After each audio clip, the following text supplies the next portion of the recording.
नमस्कार. Stud extractor वापरून stud आणि बोल्ट काढून टाकण्याच्या या सत्रात आपले स्वागत आहे. सराव पूर्ण झाल्यावर ट्रेनी खालील गोष्टी करण्यास सक्षम असतील. स्टड तुटण्याची कारणे सांगा.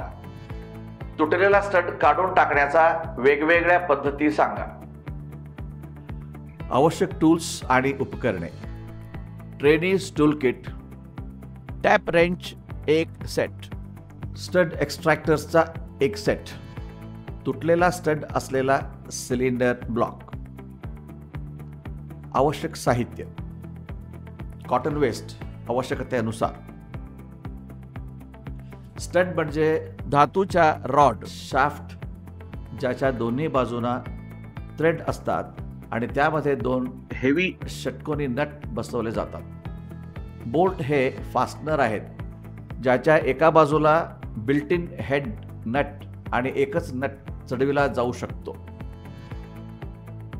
बोल्टच्या जागी स्टडचा वापर केला जातो. बोल्टला जाण्यासाठी जागा नसेल किंवा आपल्याला खरोखर लांब बोल्ट वापरणे टाळायचे असेल तर स्टड्सचा वापर सामान्यतः कव्हर प्लेट्स दुरुस्त करण्यासाठी किंवा इंजिन सिलेंडरमध्ये सिलेंडर कव्हर एकत्र करण्यासाठी केला जातो.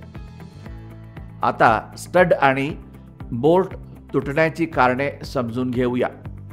जेव्हा स्टडला छिद्रात स्क्रूइंग किंवा नट घट करताना जास्त टॉर्क लावला जातो, जेव्हा जास्त आर्द्रता असते आणि थ्रेड गंजतात, जेव्हा थ्रेड मॅच करण्यासाठी पद्धत योग्य नसते, थ्रेड अडकून राहतात.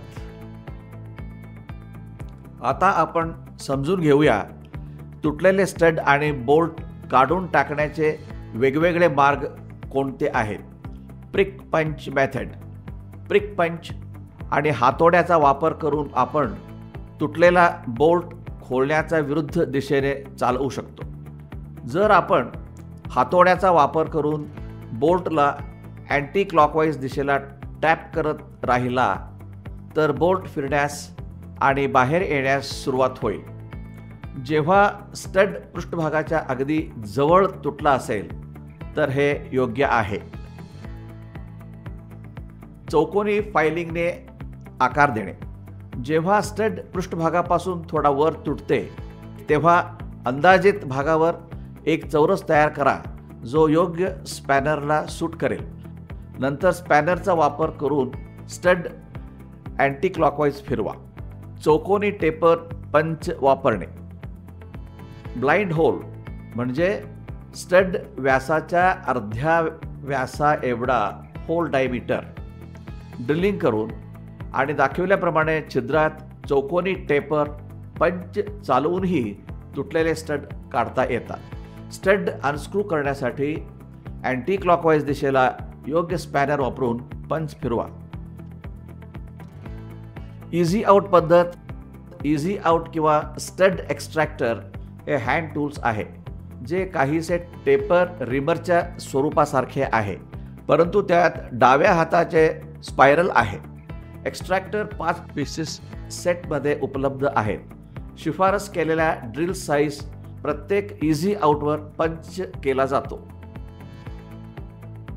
होल ड्रिलिंग करून शिफारस केलेले इझी आउट सेट केले जाते आणि टॅप रेंचद्वारे अँटी क्लॉकवाईज दिशेला फिरवले जाते. तो फिरवताना त्याची पकड वाढून तो छिद्रात शिरतो आणि या प्रक्रियेत तुटलेला स्टड अनस्क्रूड होतो. ड्रिल होल तयार करणे. तुटलेल्या स्टडचे सेंटर शोधा आणि मध्यभागी एक होल ड्रिलिंग करून घ्या जे स्टडच्या आकारा इतके असेल. यामुळे फक्त थ्रेड शिल्लक राहतील. थ्रेडचा भाग काढून टाकण्यासाठी स्क्रायबरचा टोकाने तुटलेल्या चिप्स काढा. थ्रेड बाहेर काढण्यासाठी पुन्हा होलवर टॅप करा. जर इतर कोणतीही पद्धत काम करत नसेल तर स्टडच्या समान आकाराचे किंवा थोडे मोठे होल ड्रिलिंग करून घ्या आणि नंतर होल टॅप करण्यासाठी एक मोठा टॅप वापरा. आता नेहमीपेक्षा मोठा एक खास ओव्हरसाइज स्टड बनवून त्या जागी बसवण्याची गरज आहे. आता आपण तुटलेला स्टड किंवा बोल्ट कसा काढायचा ते जाणून घेऊया. फाईल वापरून स्टडचा पृष्ठभाग काढून टाकण्यासाठी सपाट करा. सेंटर शोधा आणि सेंटर पंच करा. इझी आउट आणि शिफारस केलेले ड्रिल आकार निवडा. सेंटर पंच मार्कवर होल ड्रिलिंग करून घ्या. छिद्र लंबवत असावे. आता ड्रिल केलेल्या होलवर स्टड एक्स्ट्रॅक्टर सेट करा. टॅप रिंचने ते अँटी क्लॉकवाईज फिरवा. एक्स्ट्रॅक्टर स्टडमध्ये शिरताच पकड हळूहळू वाढते. तुटलेला स्टड भाग अनस्क्रू होतो. थ्रेड ल्युब्रिकेट करा आणि नवीन स्टड बदलून घ्या.